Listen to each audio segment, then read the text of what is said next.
There was a time when I firmly believed that love was all about making a conscious decision, that each morning you chose to stay, to fight through the rough patches, and to have faith in the person beside you. That belief kept me going for years. But everything shifted the night my wife cornered me with an ultimatum right in front of a room full of unfamiliar faces. That was when I came to a painful truth: sometimes leaving isn't really a decision. It's simply the only option left. That evening hadn't been special in any way. It wasn't tied to a milestone or a memory we'd one day cherish. Just another social gathering. Another night where I played my usual part, the dependable, low-profile husband, while Lillian lit up the room as effortlessly as ever. She had this magnetic pull that made people naturally gravitate toward her, and I never resented it. Or so I thought. That day, something about her felt off. She was brimming with energy, too much of it. But her excitement had nothing to do with me or with us. At the time, I chalked it up to one of her moods, a craving for attention, for admiration. It wasn't the first time I'd seen it. She insisted we arrive fashionably late. The place was packed. Faces I didn't recognize filled the rooms, mingling beneath a haze of expensive perfume and spilled drinks. Voices overlapped from every corner, a constant hum of noise. I couldn't understand why we'd even come. I lingered near the bar, watching her glide through the crowd like she belonged to them in a way I never did. At first, I brushed away the unease creeping in. Told myself it was just in my head. But then I noticed how close she stood to a man I'd never seen before, the way she leaned in, whispering something that made him smile knowingly. My chest tightened. Still, I said nothing. Over the years, I'd trained myself to ignore the quiet red flags, the secretive phone calls, the spontaneous plans that never included me, the unfamiliar scent she brought home on her clothes. I told myself that facing it all meant risking the fragile version of us I was clinging to. Better to preserve what little remained than to shatter it completely. But she didn't give me that option. In front of everyone, she laid it out plainly: stay and deal with it or walk away. Her voice rang out with calm clarity, just loud enough for every conversation to stop and every eye to turn toward me. I hadn't heard what led to that moment, didn't know what she'd said before I entered the room. But something inside me shifted. Whatever this was, whatever she had become, I was no longer a part of it. I didn't protest. I didn't ask for reasons. I simply reached into my pocket, felt the weight of my car keys, and made my way to the door. The silence behind me felt thunderous. And for the first time in years, I experienced something unfamiliar, a sense of liberation. The cool night air struck my skin sharply, a jolt after the stifling heaviness of the party. The sounds of laughter and music still seeped through the walls, muffled now like a distant memory. Out here, I could breathe. Out here, it was just me. I didn't head straight for my car. I had nowhere in mind. No plan. No destination. There wasn't some dramatic exit strategy or secret refuge waiting for me. I only knew I couldn't stay. Not in that house. Not near her. So I walked. My thoughts were a chaotic swirl, but one truth rang out louder than the rest: I had truly left my wife. And the strangest part? I didn't feel terrified. There was no urge to rush back, no gripping dread in my stomach. If anything, I felt calm. Quietly, deeply calm. As though I had just escaped a burning building and was only now realizing how close I'd been to suffocating. I kept replaying what had happened. Her voice. That challenge in her tone. The way she'd put me on the spot. It wasn't fear or desperation that fueled her words. It was something more calculated. As if she had hoped I'd walk away. And that understanding sank in like a weight. I turned down another street, barely aware of where I was going. My phone buzzed in my pocket, but I ignored it. I didn't need to look. I already knew who it was, and I wasn't ready to hear whatever justification or hollow apology she had lined up. I needed space to think. So I continued on. Past shuttered shops. Parked cars with fogged-up windows. Past the faint noise of a heated exchange drifting from a nearby diner. The city moved around me, unaware and uncaring of the personal implosion I was navigating. For the first time in a long while, the future was a blank slate. For the first time in years, I was truly alone. And I didn't know whether that was a blessing or a terrible misstep. I kept moving, long after my legs began to protest. I had no idea where I was headed, but the streets stretched ahead like an open invitation, a kind of escape I hadn't even realized I needed. The streetlights flickered above, casting crooked shadows along the cracked sidewalks. Far-off traffic murmured in the background. Voices floated in and out. Life was pressing forward, indifferent to the fact that mine had just come to a halt. My phone buzzed again. Out of habit more than anything else, I pulled out my phone. Lillian. One missed call. A message. Where are you? I stared at the words for what felt like an eternity, debating whether it was even worth replying. Did she honestly think I'd return? Did she believe I'd hesitate, still clinging to the man I was just yesterday, the one who might have buried his pride and let her patch things up with a few carefully chosen words? I flipped the phone over in my hand, letting the screen go dark before it locked itself. I wasn't that man anymore. Another vibration. We need to talk. The irony of it nearly made me laugh. Talk? After she threw me under the bus in front of everyone?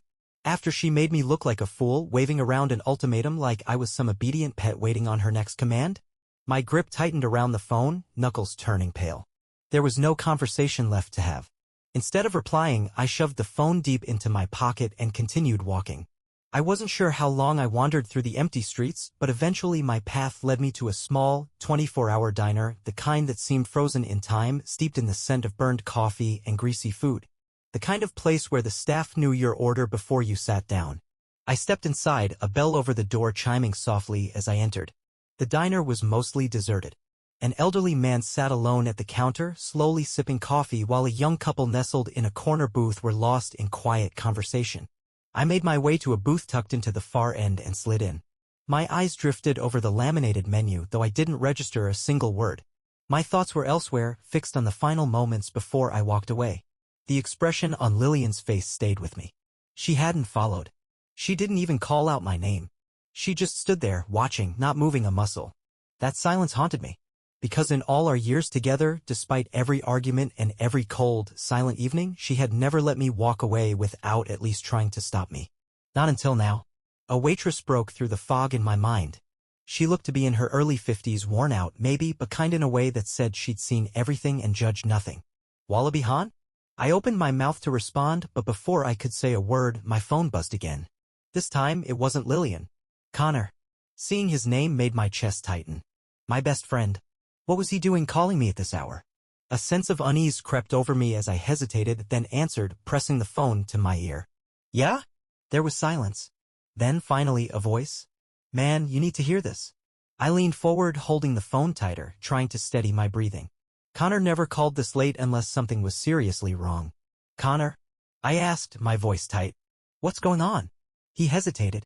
That pause alone sent a chill down my spine. I wasn't sure if I should say anything, but after tonight, you need to know. My chest felt like it was caving in. No, what? Another pause. Longer. He finally spoke, his voice low and serious. It's Lillian. She's been seeing someone else. For a heartbeat, I couldn't breathe. A ringing filled my ears and the diner blurred around me. What did you say? I asked. I didn't want to believe it, Connor said with a heavy sigh. But I've seen it myself, man. It's been going on for a while. I clutched the table, my fingers aching from the pressure. You've actually seen them? Yeah, he confirmed quietly. Tonight. After you left. Everything shifted. The air felt too heavy, the lights too harsh. I shut my eyes tightly, struggling to hold myself together. For months, I'd sensed something was wrong. The late returns, the newfound distance, the subtle coldness. I had convinced myself it was paranoia. But now? Now the truth was undeniable. Who is it? I barely whispered. Connor hesitated again. I don't know if it. Who, Connor? A silence stretched between us. Then finally, Matt. I froze in place. Matt. My coworker. The same guy I had invited into my home countless times. Someone I had genuinely trusted. I felt sick. Are you absolutely sure? I asked, my voice cracking. I wish I wasn't, Connor replied, full of regret. But I saw them together. She didn't even bother hiding it, man. They were all over each other. I stared down at the table, everything spinning. Was this what her ultimatum had really been about? Had she already chosen her next chapter and was just pushing me out of the story? Had she actually wanted me gone? The phone vibrated once more. Another message from Lillian. Come home. Please. Home. The word almost made me laugh. Did I even have one anymore? I inhaled slowly, trying to calm the tremble in my hands. Connor's voice came through again. What was I supposed to do now? I honestly had no clue. But one thing was undeniable, whatever move I made next, it would seal the course of everything that followed. There was no undoing it. I remained slumped in that battered diner booth, my fingertips nervously tapping against the worn, stained surface of the Formica table. My thoughts spiraled, sifting through the storm that had just torn through my life. My wife. Lillian. With Matt. I shut my eyes tightly, hoping the image would vanish, but it only grew more vivid. Her mouth pressed to his, her body close to his, the same body that once fit perfectly in my arms, the same embrace that used to bring me comfort. The waitress came by and silently refilled my mug. I barely acknowledged her.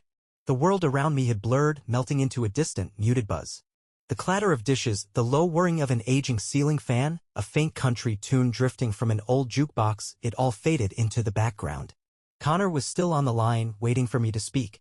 His voice broke through, careful and deliberate. "You still there, man?" I gave a small nod even though he couldn't see me. My mouth was dry, my voice hollow. "Yeah." A pause lingered before he spoke again, softer this time. "I'm sorry." I didn't respond. What could I even say? A part of me wanted to deny it all, to cling to some hopeful misunderstanding. Maybe Lillian had made a poor choice after too many drinks. But deep down, I knew that wasn't true. This didn't come out of nowhere. For months, something had been shifting. Subtle but steady. The way she'd roll her eyes whenever I opened up about my day. How she started hiding her phone, placing its screen down every time a message buzzed in. The mysterious work events that no longer allowed spouses. I told myself it was just a rough patch. Every relationship has them, right? I convinced myself that if I just tried harder, gave her more space, things would return to normal. But I wasn't naive. I had just refused to admit the truth. Now, the truth was staring me in the face and I couldn't avoid it anymore. I reached for my coffee, but my fingers trembled, forcing me to put the cup back down. "Where are you?" Connor asked. "The diner, corner of 5th and Main." My voice sounded foreign, detached, like someone else was speaking for me. "You want me to come get you?" I exhaled, slow and steady. No, I didn't need someone to hold my hand. What I needed was clarity. A plan.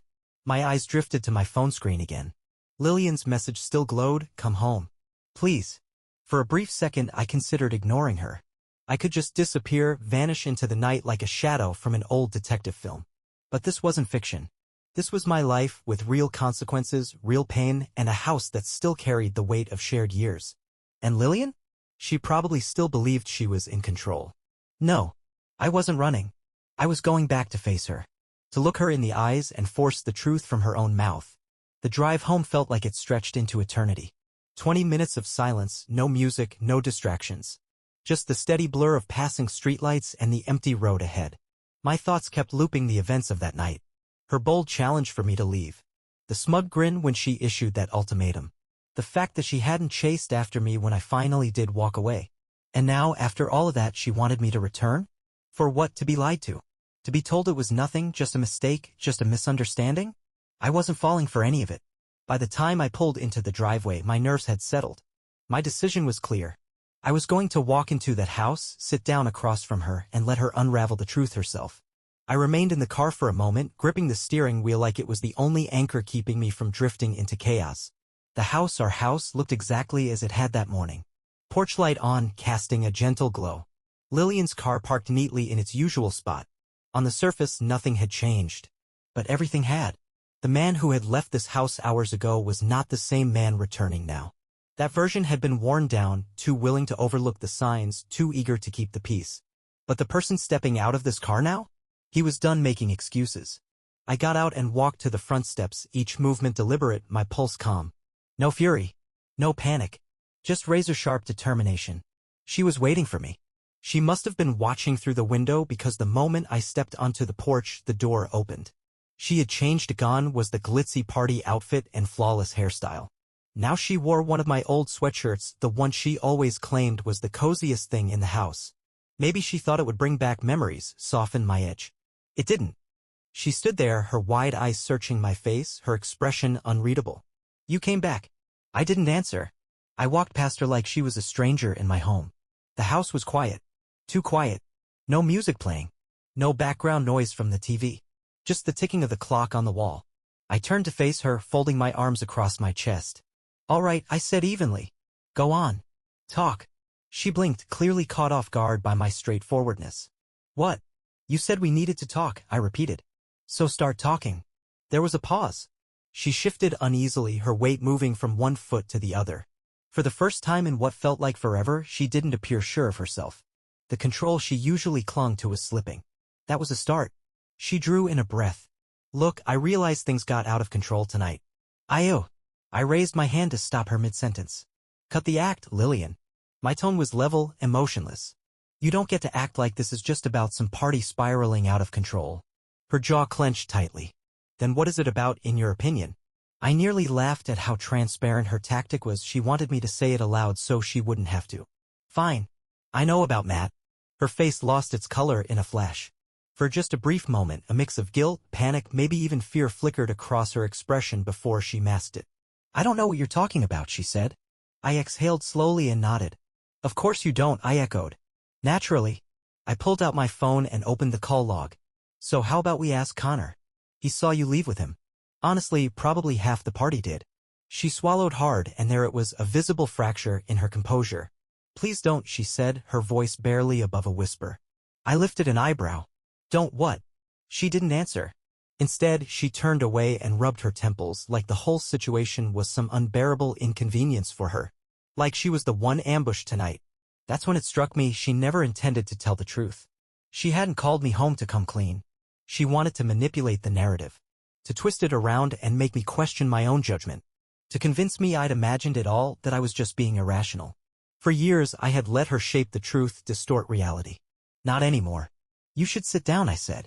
She gave me a startled glance. What? Sit down. I gestured toward the couch. She hesitated. Lillian, I said, my voice calm, deliberate. If you lie to me again, I'm walking out that door and I'm not coming back.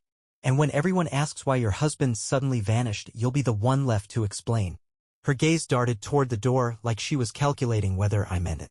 Eventually, she stepped toward the couch and sat down slowly. I took a seat across from her. For the first time in our marriage, she genuinely looked uneasy. Good. Because what was coming next? It marked the start of the end. Lillian sat rigidly, fists clenched tightly in her lap. Her shoulders were tense, her jaw locked as she kept her eyes fixed on the floor. She was buying herself time, working out what to say next. She always did that, choosing words that would cast her as the victim, flipping the situation so I came off as the irrational one. But this time she was running out of moves. I leaned back slightly, my tone cold but steady. Just tell me the truth, Lillian. No distractions. No dodging. Just say it. Her throat moved as she swallowed. Still, she wouldn't look at me. There's nothing to say, she mumbled. I breathed out slow and controlled and gave a small shake of my head. Okay. She flinched, not because of what I said, but because of how final it sounded. I stood up. Immediately her head snapped up, fear flashing in her eyes. What are you doing?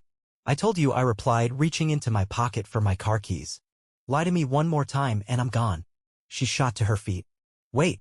I paused, raising an eyebrow. She was breathing hard, chest rising and falling as she fought to gather her thoughts. The confident woman who'd challenged me in front of a room full of people was nowhere to be seen. Now she just looked desperate. I waited. At last she let out a shaky breath. All right, she whispered. Okay. I made a mistake. I tilted my head slightly. Which one? She blinked. What? Which mistake are we talking about, Lillian? My tone remained calm, but there was steel underneath. Because from where I'm standing, there have been a lot. She bit her lip.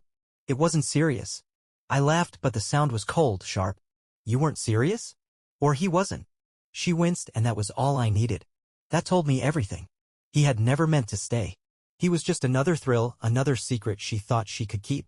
Now that she had to face what she'd done, she was scrambling to make it seem like it wasn't a big deal. Look, she said, voice trembling, I never meant to hurt you. Something inside me twisted sharply.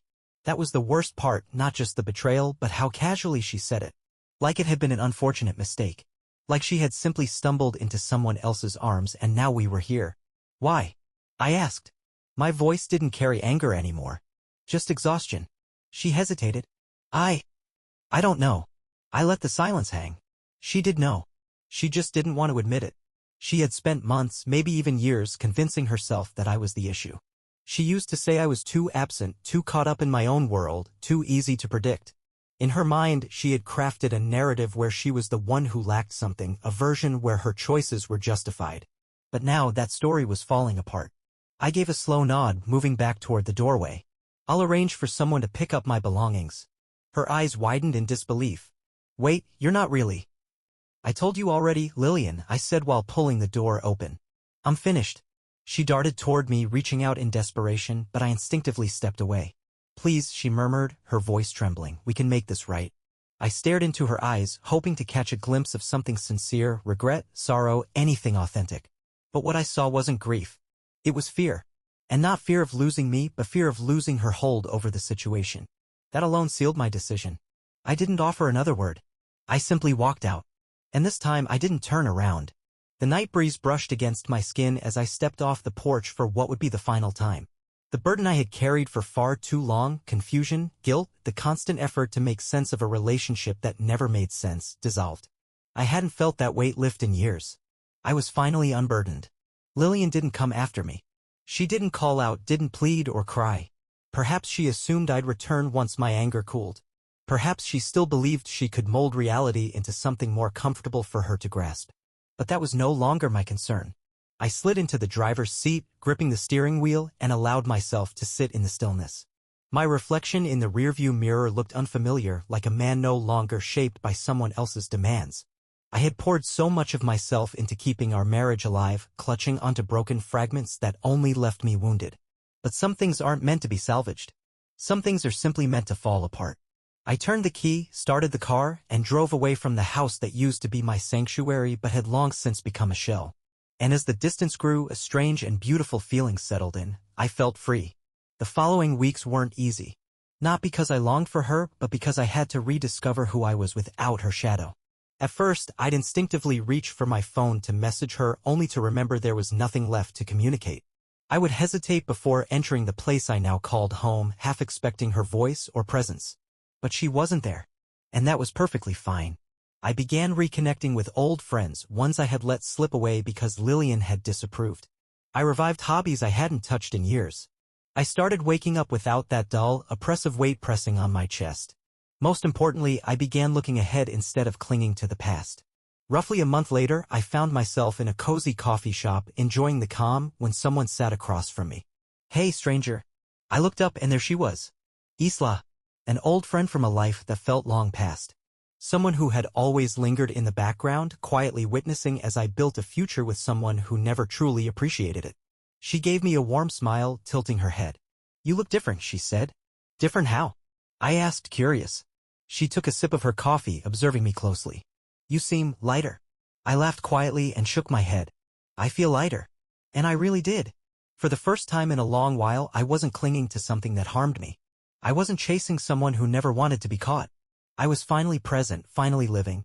As Isla laughed at one of my silly jokes, her laughter filling the space between us like music, I came to a realization. Leaving Lillian behind hadn't marked the end of my journey. It was just where my real story began.